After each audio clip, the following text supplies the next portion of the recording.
So one thing's for sure, if you've got people around you who are fast drivers, like your family members, your friends and things like this is absolutely certainly, as a learner, going to make you have to pay for more driving lessons. Definitely, because you're being influenced constantly that the driving should be fast at all times, and the student is incredibly stressed. They're either stressed about going too slow, I'm holding up the person behind me, oh, the person behind me is annoyed.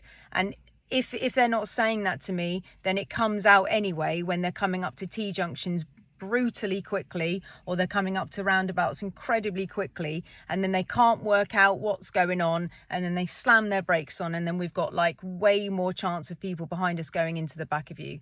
Now, people are a bit like lemmings, really, because if you're following somebody and they're going quite fast, if people are following people that are going too fast, they tend to just follow them, yeah? So they're like lemmings, they're like kind of following.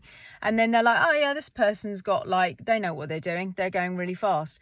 But if you're the learner who's going too fast, who's actually feeling secretly out of control, who doesn't actually know what's going on at the roundabout, and you're just trying to like go fast because you want to look like everyone else, when you get to that roundabout and you don't know what's going on, the first thing that you're going to do is you're just going to emergency stop, because you're going to realize that you don't know whether you can go, and you don't want to have a crash with the people in the roundabout, so you're going to emergency stop, and then you've got a severe chance of the person behind you going into the back of you. Now, I know what you might be thinking. You might be thinking, well, oh, that's the fault of the person behind, Ros, like they shouldn't be following me too quickly. Yeah, you're absolutely right.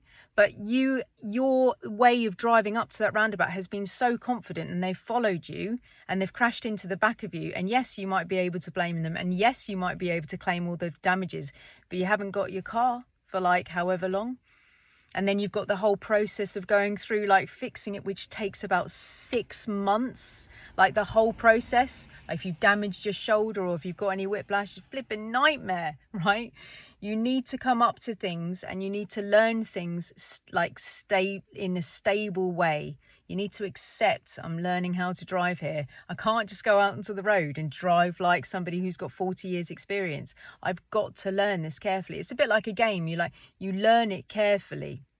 And then when you're a legend at it, then you can do it like slightly faster. No breaking the speed limit in my car. But when you're coming up to things, if you're going too fast, it just backfires horribly because you just can't work it out.